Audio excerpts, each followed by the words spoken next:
Alright guys, I've been thinking about this one for the last couple of days, and honestly, it's a really big video for me, so I want you guys to watch as much of the video as possible, and then leave a comment telling me your thoughts as to what I talk about in the video, and also just what you think is going on in general, because this is kind of riding off of my other video idea, talking about the potential release of the new Nintendo Switch Pokemon game in the summer of 2018, depending on how literally we take the interpretation from the E3 announcement. E3 announcement says the game might be coming out in a year, and that was during the summer of 2017 at E3. And there's also been a lot of things that have been supporting this the further we get into Pokemon Ultra Sun, Ultra Moon. Pokemon Ultra Sun, Ultra Moon doesn't really seem like it was a super optimized game. Now, a lot of the added on features from Pokemon Sun and Moon are very glitchy and very buggy, and there was even an interview where it was admitted that there is a newer team, that they took the younger Game Freak staff and had them work on Ultra Sun, Ultra Moon, and then they put all of their larger scale efforts into the new Nintendo Switch game.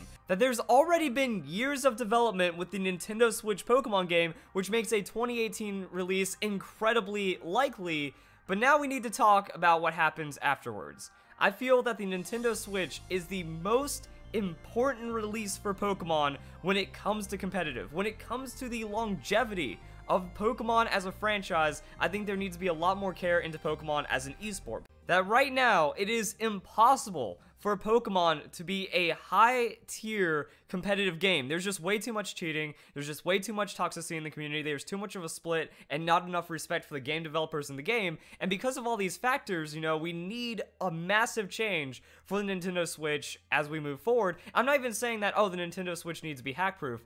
Honestly, guys, I fear the worst. I feel like, you know, eventually, we already have Homebrew on Nintendo Switch, so when that gets fully cracked and you can actually run games on Nintendo Switch through Homebrew, it's just a matter of time until the new Pokemon game is broken into, and then hacking on the new console for the next generation of Pokemon will be available almost instantly, and then polluting the competitive scene. So that's going to be a pretty big problem right there, and that's also where we're transitioning into VGC 2019. That if we do get the 2018 release for the next Pokemon game, and most likely it is going to be a new generation, we're already snowballing into VGC 19. We already got to look years ahead from now, just kind of figure out where Pokemon is going to be going, just to make sure that the game is going to have a healthy competitive scene, because it's just not that way right now. There is no way that if we continue doing the same things that we're doing, that Pokemon will have any competitive scene or even any longevity. The game will die. Pokemon will die if we continue down the way that we are going, and this is where I think that there is a great opportunity.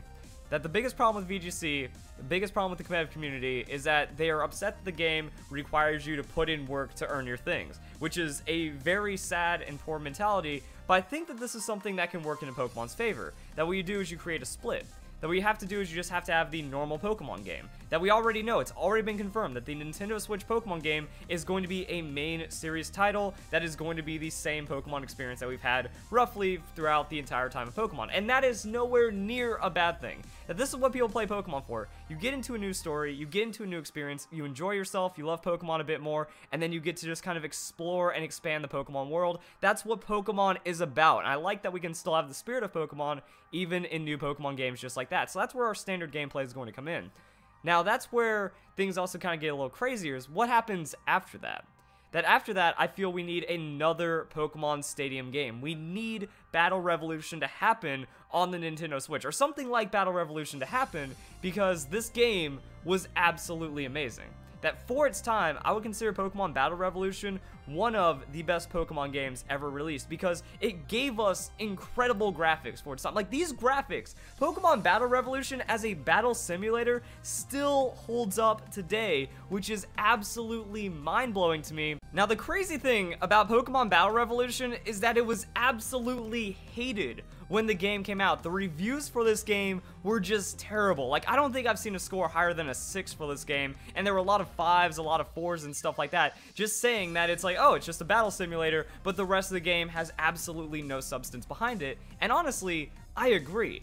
But that's why I feel that this game was just well before its time, because I was a competitive player back in 2007. That this game is over 10 years old. I mean, those are the graphics. This is the gameplay that we got from a 10-year-old Pokemon game on a console, and like I said, it holds up. I would be happy if we had something like this on the Wii U. I would have bought a Wii U just for Pokemon Battle Revolution 2. If we didn't have Breath of the Wild or Mario Odyssey and that, I would buy a Switch if I did not already own a Switch just to play the next Pokemon Stadium clone Battle Revolution game or whatever like that, because it's for competitive players. But back in 2007, you know, people didn't even know what EV training was. You say, hey, do you EV train? And they say, yeah, I got a Vaporeon. That was what we were dealing with. No one knew what IVs were. If you ask someone if they do any IV breeding, their eyes would glaze over because they have no idea how the game works. And that's why I feel that the game was well before its time. And the reviewers, the core Pokemon audience, felt the same way. They're like, wait a second, this isn't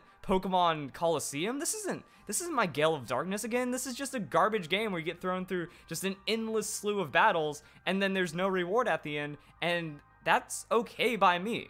That the only thing I use Battle Revolution for, because I hated the campaign as well. I thought the campaign was just like grindy and weak and just like, whatever, you just kind of go through some battles. So it was cool though. I really like the expansion of the Pokemon world. Like, Poketopia is my paradise. Like, as a kid, when I saw Poketopia, I was able to see all the different battle stadiums and stuff. Even today, I'm like, I want to live there. If I could choose to just move to Poketopia and live there happily, I would do that forever. If I had to fight for like my apartment slot or whatever, like you know, you have to be an active contender just to be able to live in Poketopia, I would do that. I would put every moment of every day just to work towards living in Poketopia, and that still holds up now. So like, it is the battle utopia, and I absolutely love that concept as a competitive battler back then. And I only used it because we had Wi-Fi. We had Wi-Fi live matching battles in the 4th generation that worked with your competitive Pokemon in Diamond Pearl and Heart Gold Soul Silver. So I was training, I was breeding, I was EVing, I was IVing, I was doing all these crazy things to have competitive Pokemon to use online and battle with, and that was well worth the money. $50 for Pokemon Battle Revolution just to have online connectivity for Pokemon games back in 2007? Yes, please. It was a game that was made for pure competitive Pokemon. But the problem is, back in that time, it just was not well received at all because people didn't understand that. People wanted a Pokemon Colosseum. People wanted mini games. People wanted that Pokemon Stadium gameplay that was a bit more fun, not just a straightforward, just brutal battle simulator kind of game, which is what Pokemon Battle Revolution effectively is. And I was okay with that. So I mean, I feel that enough time has passed to where we need this now. We need a Pokemon Stadium-like game. I mean, even transitioning it into like Pokkén Tournament stuff. Pokkén Tournament, I'm not like saying direct graphics. I feel that the graphical style for Pokkén Tournament would actually feel out of place in a battle simulator like Pokemon Battle Revolution. That's almost too clean, a little too fuzzy, a little too realistic, but the world building that we have in Pokkén Tournament is absolutely incredible. I feel like a lot of people would get upset at me saying, oh, but, you know, we did have a Switch version, or we did have a Wii U version Pokemon Battling Simulator, and that was Pokkén Tournament, but I'm not talking about a game like that. I'm talking about Pokemon Stadium. I'm talking about getting a game that's just Pokemon fighting each other in the classic turn-based style that we know Pokemon to be. So I don't count Pokkén Tournament, which means that we have had over 10 years, 3 generations, without a Pokemon Stadium style game. That absolutely blows my mind, and what that tells me is we are due. We need a Pokemon battling game for the next generation of Pokemon on the Nintendo Switch. The graphics would be absolutely mind-blowing at that point. Like, this would be the most real Pokemon experience with one of the most clean battling experiences ever. And it is so important to me as a competitive Pokemon player that if I did not own a Switch, I would buy a Switch. I would pay $60. I would put down like the $400 required. And if it was the only game I would play Pokemon, let's just call it Battle Revolution 2. I would play Battle Revolution 2 as only a pure online connected battle simulator officially for Pokemon. It is worth that much to me as a competitive player. I think the most important thing is this is where the legitimacy can come into play as well. So that's why I was also kind of building up the timeline, because in my perfect world, I think the best, most optimal situation to keep Pokemon as a very long-lasting franchise, to kind of breathe as much life into Pokemon as possible and make the community as large and healthy as possible, is that my timeline is we get the literal 2018 Nintendo Switch game as stated, that a year from now from E3. So we have a summer release, you know, May, June 2018. That's when we get the 8th generation of Pokemon, and then November, holiday season 2018, is when we get the new Pokemon Battle Revolution 2 or Battle Simulator game. The reason why I think that this is perfect is because, as I've already been saying, Pokemon Ultra Sun, Ultra Moon, the game's already dead. Game hasn't even been out for a month. Game was hardly out for 2 weeks. The game is already dead. What we've seen with like Pokemon X and Y, interestingly enough, I feel that Pokemon X and Y had the longest lifespan of any 3DS game. That Pokemon X and Y was still going strong. The community was strong. Players were very interactive. There was a lot of engagement with those games until Omega Ruby and Alpha Sapphire was announced in May of the following year. Omega Ruby and Alpha Sapphire, I feel the game kind of fizzled out around January, February, so still getting a solid 3-4 months out of Omega Ruby and Alpha Sapphire. Pokemon Sun and Moon, that game was done by January, and that was an entirely new generation of games. And now with Pokemon Ultra Sun, Ultra Moon, it seems like the 7th generation just had no staying power, and one thing that I blame heavily on that is the hacking. That we had the games data mined, PK Hex working, the games were pirated, the games were released effectively a week before their release, and then everyone just kind of broke the games wide open. Like, there's no point of playing the battle tree, there's no point of doing any of the intended gameplay features when you just hack in all of your Pokemon, hack in all your items, and then just kind of grind your way through the story. The story means more when you're building into the Pokemon world, but when you already have all of your competitive Pokemon, the story just gets in the way, and that's what a majority of the Pokemon community responded to. That with all the hacking, with all the giveaways, with all the instant access, free Pokemon, handout, spoiled, garbage mentality that we have in the community right now, you know, we need either a game that is impenetrable, and honestly, unless maybe that's another reason why the Nintendo Switch game needs to be rushed out. You know, there is a less chance that homebrew will be fully functional and that the new Pokemon games will be able to be broken into May, June compared to November. But really, it's the entitlement that's been destroying Pokemon, and I feel that that's a huge problem. So, you know, what we do is we have our core gameplay on the new Nintendo Switch game. That's going to be an amazing game. We can see that a Pokemon game with about a 6-month lifespan could very well be possible if we have a very solid Nintendo Switch experience. But then by November 2018, we're ready for the battle simulator. You know, people get to have fun. You get to play it through summer. Everyone's on break. Everyone's able to interact as Pokemon fans together. Like, releasing a Pokemon game during the summer actually feels like the best time to release a Pokemon game when you think about it, because everyone's free. Everyone has free time. Holiday season makes most sense from a business perspective, but Pokemon isn't always about the business. They're more about focusing and worrying about how players are going to interact with their games. So doing it for a summer release means we're still selling insane amounts of copies. People, they weren't buying Pokemon Ultra Sun, Ultra Moon, they weren't having any of that, but the new game on the Switch, people are buying that no matter what time it comes out. It could be like the most garbage, you know, August release, February release, just like these really strange times that you don't normally try to sell Pokemon games, and people will buy it. So what this does is that it gives us the best buffer. Ultra Sun, Ultra Moon, we already have a VGC format for that, and regardless, the estimation, the intended release for the Nintendo Switch game is 2018, so that means already going into VGC 2019, we are looking at the 8th generation Pokemon. We are looking at whatever new mechanics and changes come in with the Nintendo Switch game, so I feel it would be better just to make that the transition to the Nintendo Switch for a battle simulator. That for competitive Pokemon to be as effective as possible, it needs to be on a battle simulator, and then that way we don't have that toxicity, we don't have the cheating that is going on, because what happens is, like, oh, if you just hack a full team of Pokemon, you have an objective advantage, you are cheating against the other players, and that is no way to have a healthy competitive atmosphere. So if everyone is on the same level, if everyone has the same tools in the same games, then that means we have a legitimate play, and it's also going to look amazing. That the first Pokemon video game showdown was actually played on Pokemon Battle Revolution, and I think that it helps out for the hype as well. That we have a game that is built to be a battle simulator instead of just Pokemon battling inside of a standard Pokemon game. So that's also going to increase the appeal of competitive Pokemon. Now, there's also a nice little side effect to this as well. That when we get into the May, June 2018, November 2018 release, that means November 2019, we could have our Diamond and Pearl remakes, and everything lines up great. We have a nice amount of time from Pokemon Omega Ruby and Alpha Sapphire into Diamond and Pearl remakes. It means we have a year and a half. So we can play the Nintendo Switch 2018 game. All you casual fans out there, or anyone that just wants to enjoy the storyline for Pokemon, enjoy the classic Pokemon game, it's going to be a year and a half.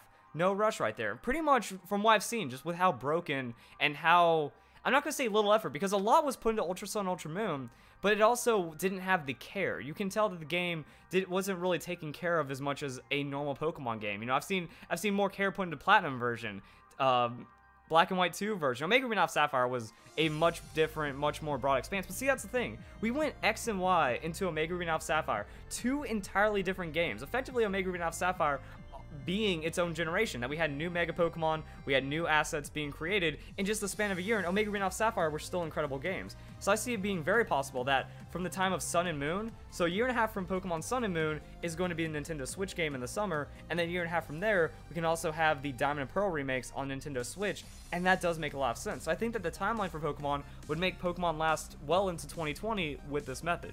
But even then, a more realistic timeline could be October 2018 into summer 2019, and that's still going to be very good. Just release your Pokemon game, give it a couple months, battle simulator, and then the next Pokemon season is going to be absolutely incredible. And I guess I finally built everything in this video up enough to kind of get to the point of the video, and that's saying that the Pokemon Stadium game needs to be a full-fledged battle simulator. You know, I've been calling Pokemon Battle Revolution a rough battle simulator, the Pokemon Stadium games and stuff like that, that it has to be something that is more of a tool to use for competitive play, for training and battling Pokemon at the highest competitive level, and I see that being just like Pokemon Showdown. That you create your Pokemon inside the game, and then you get to battle with them, and then everyone is on a fair fighting ground. Now, the reason why I think you can get away with this in a Pokemon Battle Simulator game after a main series game is released is because you don't have to worry about anything. That we already have our main Pokemon experience on Nintendo Switch released whenever it's being released, and then people can enjoy that, they can have fun with that, and if it gets hacked, well then that means like, okay, cool, you have unfair battling for just a couple months, but then everyone is on the same page. Also, it has to be marketed correctly. I feel like Pokemon Battle Revolution, it's hard to say that it wasn't marketed correctly, but again, it was before its time. The community didn't understand that it was meant for playing competitive Pokemon and looking damn good while doing it, and if we can do the same with Pokemon Battle Revolution 2, that's like, look, you're here to play Pokemon, and that's why we're going to let you create Pokemon. You should pretty much just make it like Pokemon, Showdown. Just give it like Pokemon Showdown. You get to put in the move, you get to adjust the EVs and IVs and anything. Also, it's a really good learning tool. If you have something that clearly states, this is an EV and this is what it does, this is an IV and this is what it does, here's how you can learn Pokemon, you're going to be able to train younger players. You're going to be able to just improve the experience cap of Pokemon to an incredible amount. That, yeah, back in the day, these were more hidden values and they were things to discover about Pokemon, and it kind of ruins the magic of it once you realize that you're trying to like fine-tune these Pokemon for competitive and stuff. But overall, if you just market the game as something that is meant to be for competitive play only, to be just like this huge battle simulator, this game will last for years. That Pokemon Showdown, people have been just non-stop playing Pokemon Showdown. More people are playing Pokemon Showdown right now than are on the Pokemon Ultra Sun and Ultra Moon battle spot. If you give every player a fair ground to make the exact Pokemon they want to make for only playing a competitive battle of Pokemon, you are going to be able to get a larger audience with many more players that will last years longer, and then there's going to be less fighting in the Pokemon community, and you're not actually, the way I feel about this is that you're also going to help your mainline Pokemon games as well. The main series Pokemon games, there's no stress. You get to enjoy Pokemon and then not have to worry about how intense the battling is going to be after that, or how toxic community forms around that, because you just go to the other game. So I think by just separating the experiences, you're going to make better experiences for both. That competitive actually stands a chance as a legitimate esport, and then that is going to have incredible amounts of power. I mean, people are still playing Super Smash Brothers on a high competitive level because you give people a fair esports arena to fight in and an actual true and competitive environment, and you can do that with just a standalone Pokemon Stadium style game. But that's not going to mean that people aren't going to play the main series game. You release the main series game first. People get a taste of the 8th generation. It's kind of like a preview. That by buying that game, by doing the EV training, by doing the IV training, by actually legitimately getting the items and playing legitimately in the Nintendo Switch game, you're getting a head start. You get to understand how this game works, and that means you're going to be more powerful when the Battle Simulator comes up, and then everyone else can play catch-up. So you still get to introduce Pokemon, you get to introduce mechanics in the main series Pokemon game, and then the Battle Simulator comes in, and it's like, alright, now I'm ready to play, now I'm ready to be the best, and I think that that's going to make everyone in the community. It's going to upgrade the casuals to more sophisticated battlers, and it's also just going to let the battlers kind of dial back and be casual again and just enjoy Pokemon. So I think that that's the big thing I've been trying to get to with this video, that we need a simulator. That we need a Battle Revolution Pokemon Stadium kind of game on the Switch that is a pure simulator to make Pokemon as healthy and thriving as possible. By giving official tools to do this, it's going to be great. And that's kind of it. So if you guys enjoyed the video, hope you all have a nice day. Thank you very much for watching.